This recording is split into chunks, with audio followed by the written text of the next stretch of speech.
The ring that broke the house. Have you ever trusted someone so deeply that you thought betrayal could never reach you? Have you ever poured out your love, your time, and your very soul, only to discover that the person you trusted had been building another life behind your back? This is the story of Rachel, a woman who gave everything to the man she loved. But when she thought her dream was about to come true, her heart was shattered in public shame. Yet, in the ashes of betrayal, God was not silent. He was writing a greater ending. In the bustling heart of an African city, where the night air carries both the smell of roasted street food and the faint sound of church bells in the distance, Rachel and David were known as a perfect couple. People pointed at them as an example of what love could be: steady, dependable, admirable. But behind closed doors, Rachel carried a secret longing, a prayer that kept her awake many nights. The apartment was warm and welcoming. The curtains were half drawn, letting in the orange glow of the setting sun. Rachel moved gracefully around the kitchen. She was a woman in her early 30s, her beauty simple and elegant, her spirit glowing with peace. She stirred a pot of jollof rice, the steam rising as she hummed a quiet hymn under her breath. On the table, she had carefully laid out 2 plates, polished the silver spoons until they shone, and placed a small vase of fresh flowers in the center. She was not just serving dinner. She was preparing a home, creating a safe place where love and companionship could thrive. Rachel had learned long ago that love was not only about big moments and surprises, but about the quiet consistency of daily life, the meals prepared with care, the encouragement spoken in times of discouragement, the prayers whispered for the one you love. Suddenly, the sound of keys rattling at the door filled the air. The door opened, and David walked in. He was tall, well-built, with the air of a man who carried responsibility on his shoulders. He was dressed in a navy blue suit, tie loosened, face slightly tired but still sharp. His phone was pressed firmly against his ear as his voice filled the room with authority. "Yes. Move that meeting to noon tomorrow. Tell them I'll handle the investors myself. No excuses. If we want the deal, we do it my way." He dropped his leather briefcase near the couch and flung his jacket onto a chair. Without even looking up, he loosened his tie and paced the room as he continued the call. Rachel paused, watching him, her face soft with admiration and just a hint of concern. She waited patiently until he ended the call. "You're home. Welcome, my love. Dinner's ready." David finally looked at her and smiled. He leaned over and kissed her on the forehead. A quick gesture, but one Rachel cherished. "You're a blessing, Rachel. Honestly, I don't know what I'd do without you. Let me freshen up before we eat." He disappeared into the bedroom, leaving the scent of his cologne trailing behind. Rachel sighed and adjusted the plates once more. Her heart was full, yet beneath that fullness was a longing that she carried every day. To their friends, Rachel and David were the picture of happiness. They laughed together in public. They prayed together in church. And they worked together in business. Everyone admired them, called them inseparable. But deep inside Rachel's heart was a prayer, a quiet request that had followed her for years. Rachel sat at the edge of the table, her hands folded in her lap. She thought of the years she had given to David, 12 long years of loyalty, sacrifice, and devotion. She thought of how she had supported him when his business was just a struggling idea, how she had prayed for him when others doubted him, how she had stood by him when money was scarce and friends disappeared. She had believed in him when no one else did. What she wanted in return was not riches, not luxury, not even recognition from others. She only longed for one thing: a ring. A simple ring that would seal their bond forever. A ring that would tell the world, "This is my husband, and I am his wife." She whispered to herself as she straightened the napkin on her lap, "Lord, maybe this year. Maybe soon. Let him see I've been here all along." David returned from the bedroom, freshened up and relaxed. They sat down to eat. He laughed as he told her about his day, about meetings and calls, about the small victories in business. Rachel listened intently, nodding, smiling, supporting, as she always did. She looked at him across the table with love shining in her eyes. To her, this was more than a meal. This was family. This was home. Rachel believed she was walking into a future that would soon be crowned with forever. But what she could not see was that while she dreamed of forever, David was building a different story, one that would soon tear her world apart. The heart has a way of building dreams out of small signs. Sometimes one gesture, one glance, one hidden surprise is enough to make hope bloom like a field of flowers after the rain. For Rachel, that moment came one quiet night when she was tidying up after dinner. The room was calm. The city noise outside had dimmed to a low hum. Rachel hummed softly as she folded David's clothes, stacking his suits neatly in the wardrobe.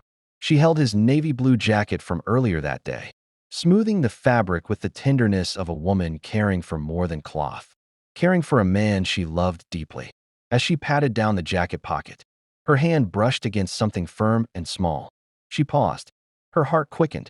Slowly, almost trembling, she slid her hand into the pocket and pulled out a small velvet box. Her breath caught. Rachel, whispering, "Oh, Lord." She stared at the box, her eyes widening, her lips parting in disbelief. Carefully, she opened it just enough to see the sparkle of a golden ring glistening under the dim bedroom light. Her hand flew to her mouth as tears filled her eyes, whispering through her tears, "Finally, Lord, finally." She laughed and cried all at once, pacing around the room, clutching the box to her chest. Her mind raced ahead to the moment she had longed for. She imagined David kneeling down, his voice steady but tender, asking her to be his wife. She imagined the ring sliding onto her finger, the applause of friends, the celebration of family, the prayer of blessings spoken over them. She closed her eyes and rehearsed the scene in her mind. She pictured herself blushing, whispering yes through her tears, and hugging him tightly as the world around them disappeared. For 12 years, Rachel had waited. For 12 years, she had given and given without demanding anything in return. And now, in her hands, was the proof that her waiting had not been in vain. The ring symbolized not just marriage, but recognition that she was worth choosing publicly, worth celebrating, worth honoring. She placed the box back into the jacket pocket with care, her hands shaking. She didn't want David to know she had found it. She wanted to give him the joy of surprising her.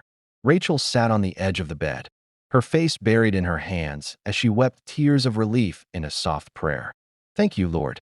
You make all things beautiful in your time." But what Rachel didn't know was that this ring was not meant for her finger. The box she cradled with tears of joy was about to shatter her life in ways she could not yet imagine. For while she rehearsed a proposal in her heart, David was rehearsing vows with someone else. Joy can make the heart light, but disappointment can turn that same heart into stone. Rachel went to bed that night with hope in her chest, certain that the ring she had seen was a promise about to be fulfilled. But the very next morning, her phone would deliver news that would break her knees and stain her pillow with tears. While Rachel wept on her bedroom floor, David was elsewhere, smiling for cameras, raising glasses, and believing he had secured paradise. But not every crown glitters forever, and not every smile hides peace. For the beauty David chose was a beauty without mercy, a charm without character, a flower that withers in the heat of truth. The restaurant gleamed with chandeliers and polished marble floors. Waiters in crisp uniforms moved quickly between tables, carrying trays of expensive wine. In the center, David sat across from Delilah, his new bride. Delilah was stunning, draped in a flowing red gown, her makeup flawless, her jewelry sparkling under the lights. Her nails tapped impatiently on the table as she scrolled through her phone, ignoring David's tired face. She looked up briefly. Delilah, snapping her fingers at the waiter. "Excuse me, another bottle of champagne, and bring it chilled this time." The waiter nodded and hurried away. David shifted uncomfortably in his seat.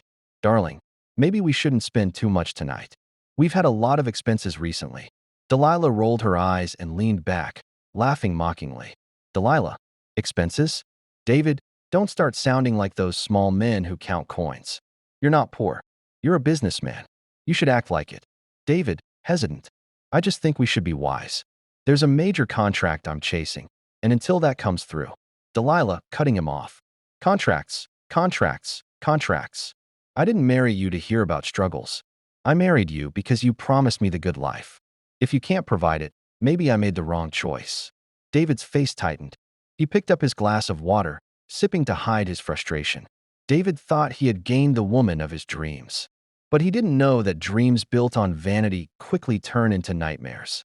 The waiter returned with the bottle of champagne, placing it gently on the table.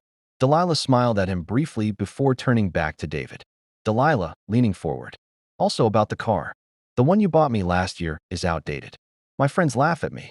They drive the latest. I want the new model. This month. David, staring at her in disbelief. The car we bought is barely a year old. Delilah. Delilah, scoffing. And, do you want me to look like some average woman on the road? No, David. You're not an average man. You must prove it. David looked down at his plate, appetite gone. His mind drifted. For years, Rachel had walked with him through lack. She had celebrated him even when there was nothing to show. She had prayed for him when he was unknown. And here he was, sitting with a woman who saw him only through the lens of money and status. He had traded loyalty for luxury. But luxury without love is a cage lined with gold. Delilah poured herself a glass of champagne and raised it high. To us, the power couple everyone envies. David clinked his glass against hers, forcing a smile that never reached his eyes. Inside, doubt began to gnaw at him. The apartment was modern and lavish, filled with expensive furniture and glittering decor. Delilah sat on the couch scrolling through social media, laughing at posts, while David loosened his tie, exhausted. David, sighing, sitting beside her. Delilah, can we just talk? Delilah, without looking up. Talk about what? About us. About how we're living. Delilah finally lowered her phone, glaring at him. Delilah, coldly. What's there to talk about? I told you what I want. You give it. That's how marriage works. Don't bore me with emotional nonsense. David rubbed his temples, his chest heavy with regret. The man who once had peace with Rachel now had tension with Delilah. The laughter he had abandoned was replaced by scorn. And though the world saw glamour on his Instagram feed, his nights were filled with emptiness. David had chased beauty without asking if beauty could build a home. He had chosen charm without character. And now the cracks were already beginning to show. What he thought was paradise was slowly turning into his prison. And while David dined with pride, Rachel knelt with brokenness. One would soon rise. The other would soon fall. Pain can push people in two directions, either toward bitterness or toward God. Rachel's heart was crushed, but instead of running into darkness, she chose to run toward the light. Though her body was weak with sorrow, she longed for the only comfort that could not fail, God's presence. The room was dimly lit, a single lamp glowing in the corner. On the wall hung a wooden cross, and in the corner stood a small Bible shelf filled with worn, underlined pages. Aunt Naomi, a woman in her 50s with gentle eyes and a voice full of wisdom, sat across from Rachel. Rachel's face was pale, her eyes swollen from endless crying. She held a handkerchief in her lap, twisting it nervously. Aunt Naomi, soft but steady. Rachel, I know your heart feels like it's been torn apart. I know the betrayal stings in a way words cannot explain. But listen to me, child. This is not the end of your story. Rachel shook her head, tears brimming again. Auntie, I gave him everything. I prayed for him when he had nothing. I worked with him, believed in him, even when others laughed. And now he left me like I was nothing. I don't even recognize myself anymore. Aunt Naomi reached across the table and took Rachel's hands gently. Rachel, sometimes God allows what we think we need to be removed, so he can give us what we truly need. The Bible says in Psalm 118 verse 22, the stone the builders rejected has become the cornerstone. What David rejected, God can still use to build you up. Rachel's tears flowed freely, dripping onto her lap. Cornerstone? Me? I feel like rubble. Auntie, I feel like dust. Aunt Naomi squeezed her hands firmly. Child, God specializes in building from dust. Don't despise the ashes, you will rise from them. But you must bring your broken heart to him. Cry before him. Pray without shame. Let him carry what you cannot carry. The room was quiet. The city outside had hushed, save for the distant barking of dogs and the occasional honk of a late taxi. Rachel knelt beside the old wooden chair. Her Bible opened before her, though her tears blurred the words. Aunt Naomi sat a few steps away, praying softly under her breath. Rachel lifted her face to heaven, voice shaking, heart heavy, praying through sobs. Lord, I don't understand. I feel humiliated. I feel abandoned. I feel like my life has ended. But you are my refuge.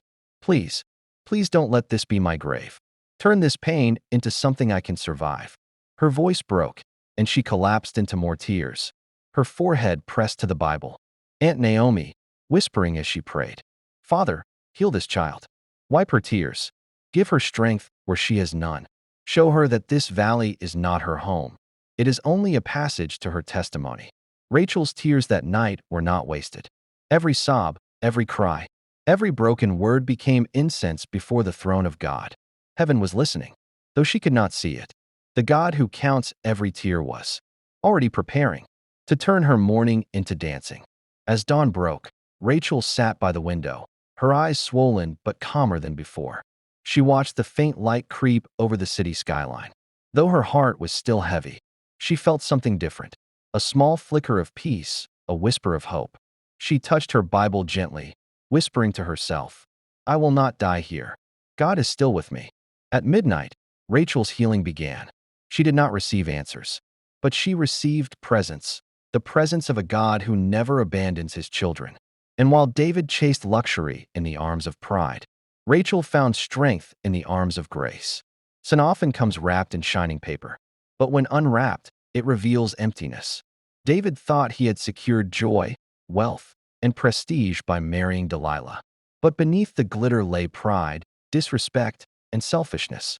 And soon, the cracks in his new world began to show. Beloved, let this be a lesson. Rejection is not the end. It may be God's way of protecting you from a deeper pain. And remember, not all that glitters is gold. Beauty without character is a trap, but God's presence will always sustain. This is just the beginning of Rachel's journey. Do not miss part 2, where the cracks in David's world grow wider, and Rachel's small beginnings rise into a testimony that will silence every mocker.